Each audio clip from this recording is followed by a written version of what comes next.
Ether spray descent, the drainflies ritual, and the vanishing mind. The drainflies have been a plague in the apartment for weeks. They gather in the bathroom mostly, breeding in the pipes, crawling out of the drains in clusters. Every time one is squished, 3 more seem to appear. They're relentless. The sink, the shower, even the toilet, all infested.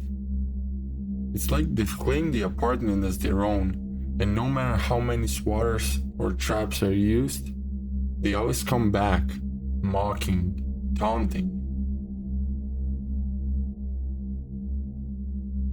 I found an old, almost forgotten can of ether spray. It sat in the back of the cabinet, behind a pile of cleaning supplies, covered in a thin layer of dust. Something about it caught my eye. Maybe it was the promise of a chemical cleansing, something powerful enough to finally rid the place of those cursed drainflies. Desperation took over, and I grabbed the can, heading straight for the bathroom. The idea seemed simple enough. Spray the hell out of the drains, fill the air with something so potent it would choke out every last one of them. I shook the can and gave it a few good sprays, watching the mist settle over the sink, the drains, the flies themselves. They fluttered, dazed, disoriented, their tiny wings beating slower.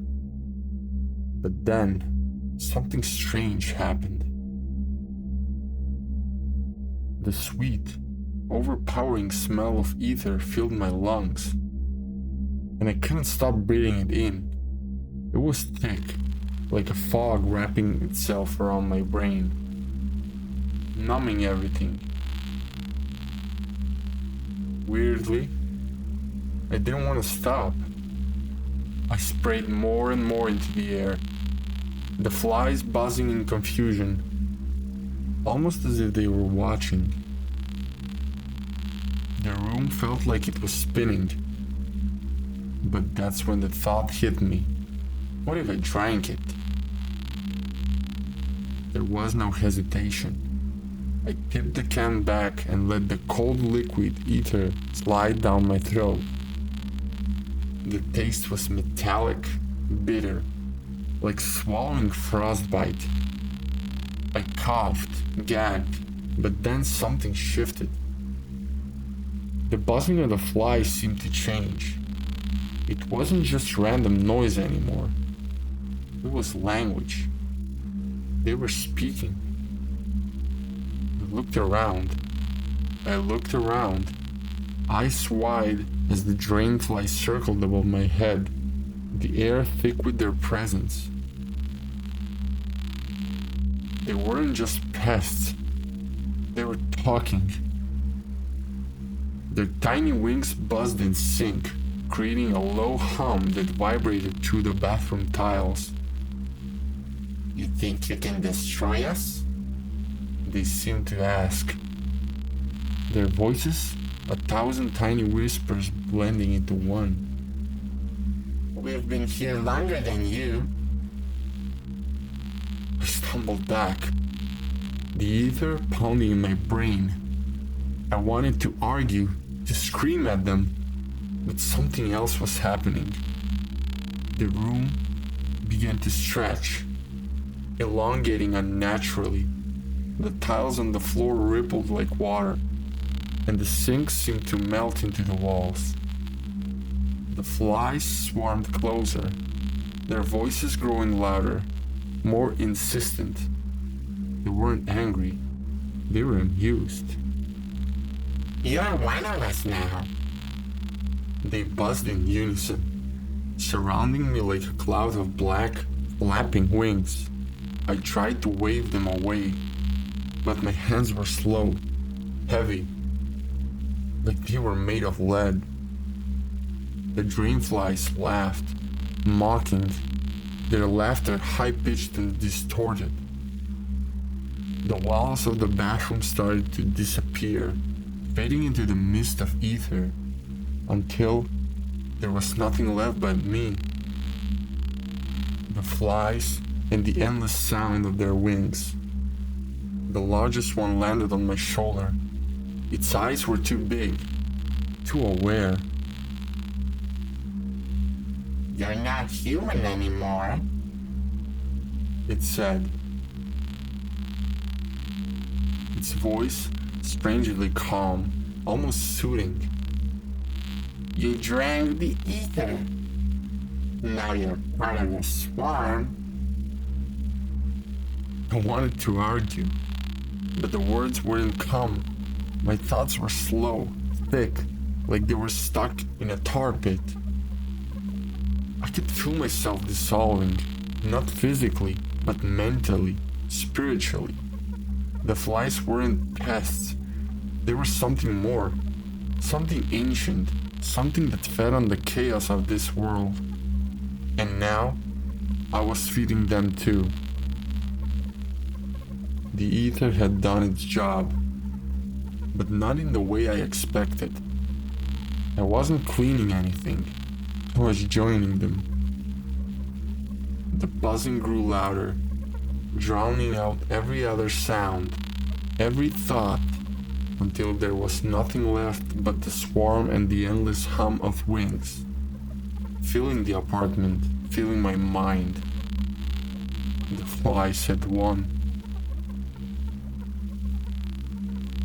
Pacing around my apartment like a maniac, I stumbled upon another bottle, an identical ether spray tucked behind the bathroom shelf. Desperate to ground myself, to escape the suffocating buzz, I grabbed it and chugged the ether down. My vision blurred, my body swayed, and I expected to pass out, to finally black out from the toxic overload. But instead, the opposite happened. The buzzing intensified, louder than ever, and the flies swirled around me in a frenzy. Their whispers turned into chanting, an indecipherable hum that grew in intensity. Before I could understand what was happening, they were lifting me, carrying me through the walls, through the very air itself. I wasn't in my apartment anymore.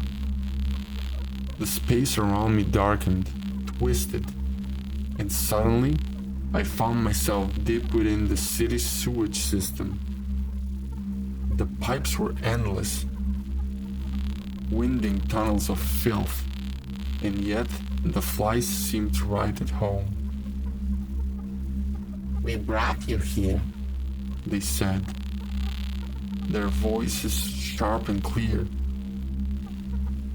the place where we thrive. I could feel the pipes pulsing, alive, like they were breathing in sync with the swarm. The air was thick with rot, the ground slick with waste, but the flies moved with purpose, guiding me toward a massive drain at the center of the labyrinth. It gurgled and hissed, its maw gaping wide. This is where the ritual begins. The flies whispered. The final cleansing. I tried to resist, to fight against the pull, but the ether had hauled me out. My body wasn't mine anymore. The flies had claimed it. And as they carried me into the pulsating drain, I realized I wasn't just a part of the swarm. I was its vessel.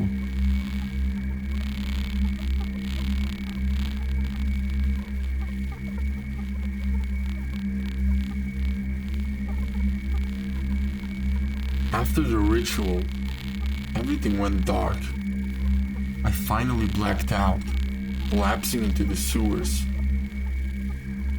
When I woke up, 2 days later, I was back in my apartment, my body aching, my head pounding with the most unbearable headache imaginable. The brain fog was so thick I couldn't even remember my own name.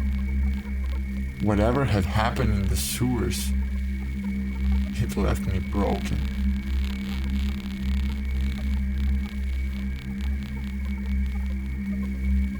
Let the truth be clear and unyielding. Ether is not a substance to be toyed with. Its effects are not some whimsical fantasy, but a real and terrifying hazard.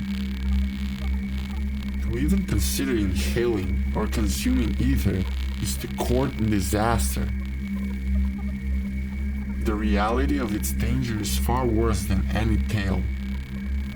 Severe harm, irreversible damage, or even death lurk in every breath of its toxic fumes. This story is a warning, not an invitation. Keep well away from such substances, for their risks are too real and too profoundly frightening.